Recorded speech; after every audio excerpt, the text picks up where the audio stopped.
Welcome back. All right, so news of the day video for all you fine people for Friday, April 8th. So we're starting off with a couple of fines here. Fines, make sure that anybody who wanted a suspension isn't happy, and anybody who thought that the play was clean isn't happy, and anybody who thinks that the amount of the fines is a joke, everybody is happy. So Evander Kane fined $5,000 for kneeing Sean Durzi of the Kings last night. There you go. And Colton Sissons has been fined $2,500 for spearing Josh Norris. So again, there you go. Fines have been handed out. I'm sure everyone is happy. The Vancouver Canucks, smart move made here. Spencer Martin, third string goaltender, signs a 2-year extension. Next year it's $750,000. The year following that it's $775,000. It is a one-way deal, which people may focus on. But remember, Spencer Martin has to clear waivers anyways. So one-way deal, all it means is that if he's at the AHL level, he still makes that $750,000 and then $775,000. So kudos to him for being, one that sticks with it, gets himself a one-way deal. That's not too shabby. And all the best to him. Now, it's possible that the Canucks may give him a chance at the backup job next year.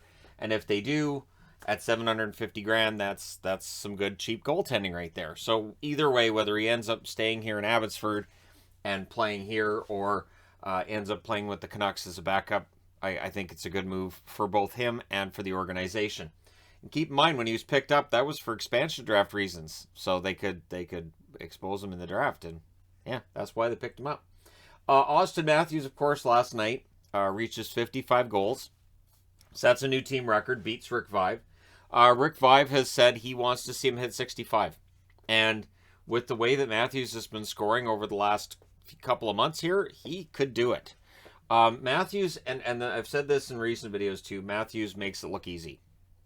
And really, the great players in the game make it look easy. Lemieux, Gretzky, Bobby Orr, they make it look easy. You watch them do these things out there and you're like, why can't anybody else do that? And same with McDavid. It's just like, wow, the way he deked out that goaltender. Why doesn't anybody else do that? That made it look real easy, and it's not. So Matthews is one of those greats as well, and so we'll see where things end up for him. Yes, I do think he probably wins the Hart Trophy. Because I keep seeing the comments. Yes, I do think that Matthews ends up with the Hart Trophy. I'd be kind of surprised if he didn't. So yeah, all the best to him. He may win the Lindsay Award as well, but we'll see with that one. Roman Josi set a new team record for Nashville last night, which shows how low Nashville records tend to be. So while Philip Forsberg set a new goal scoring record this year, and that record was low, so is the record for Josi at 86 points. He reached 87 last night. He breaks the record set by Paul Kariya, who set that in 2005-2006 with 85 points. And it was always surprising to me looking at Nashville records and seeing Kariya there as their top scorer in a season. What I like, too, is that with all these new records being set and all these things going on, I think this summer I need to do an updated look at team histories, team records, all that other fun stuff, and just look at how things have changed over a few years. I think it's been 3 years since the last time I did a team histories video. Yeah, it has. It's been 3 years. So I can absolutely go back and do that yet again. And this time when I do one on the Vegas Golden Knights, there'll actually be some history to it rather than just here's year one and year two. Ta-da! So, all the best to Josi. He may end up with 100 points, and he's going to be in that mix for the Norris Trophy, along with Makar and Hedman. And this is one of those things where if you ask me who was the best defenseman in the league, I would still say Hedman. But if I was voting for the Norris Trophy, I'd probably go with Makar, honestly. Even though, yes, Josi will get a ton of votes, I would still probably go with Makar as having the best season. But that's where it's going to be interesting. I think the voting's going to be really close when it comes to the Norris. So clinching scenarios for tonight. Basically, it comes down to this. Carolina has a couple of teams cheering for them tonight. The New York Islanders are against Carolina. If the Islanders lose that game in regulation, and they could, it is Carolina, that would clinch things for both the New York Rangers as well as the Toronto Maple Leafs. So both of them would clinch a playoff spot in the event that the Islanders lose. Has to be in regulation. If they lose in overtime or a shootout, that does not clinch things, but it's really close. Then they're just 1 point away from clinching. Also in Rangers news, both Rooney and Kakko could be returning this weekend. which is good news because they need those players back, especially in the light of Mott being out indefinitely after that hit last night from Angelo. Angelo was penalized on the play, and so with Mott out indefinitely, it's a rough one, right? And so you have to wonder if Mott does, end up missing right up until or into the playoffs, what that might do to that series between the Rangers and Pittsburgh. It could be awesome. I think if that ends up being your 2-3 matchup, it could be great. That being said, the New York Rangers do still have the opportunity to finish first. So if you're a Rangers fan, are you really cheering for the Canes tonight, or are you kind of cheering for the Islanders? And so that's one of those interesting things, right? Like, okay, so they clinch the playoffs if the Rangers see Carolina beat the Islanders in regulation, but if the Islanders were to beat Carolina in regulation, that improves the odds for the New York Rangers to win the division. Decisions. So the Chicago Blackhawks, in getting Marian Hossa to retire the one-day contract to retire as a Hawk, they're also going to be retiring his number 81 next season. It's one of those numbers I look at and I go, well, yeah. I mean, it's not a number that I think anybody else is going to wear anyways. But yeah, I mean, Hossa's number being retired, it's the first of what's likely going to be many from this Hawks dynasty. I would think that 19 is done, 88's done. And if DeBrincat keeps playing the way he is, eventually his number goes too. So for Chicago, retiring Marian Hossa's number, that'll be a nice ceremony for them next season. So looking forward to that. New Jersey news. The Blackwood Watch is officially underway here. He's traveling with the team on the road trip, so that means Blackwood's close. They haven't announced when he'll return or what the status is exactly, but him traveling with the team, that's a good sign. So it would be nice to see Blackwood come back before the end of the season, see where he's at. And of course, for Devils management, for their brain trust, they really want to see where they're at going into next year. And probably have an idea on which goaltender they should stick with and what the plan is. And maybe they'll think outside the box and we'll have a completely different goaltending tandem altogether. Worked for Carolina when Don Waddell took over. So Boston news for tonight. It's going to be a tough one against Tampa. While Tampa still doesn't have Ryan McDonagh back, they have the depth to make up for that for now. Boston, though, without Pastrnak, that really hurts their offense. They also will not have newly acquired Hampus Lindholm. He's out as well.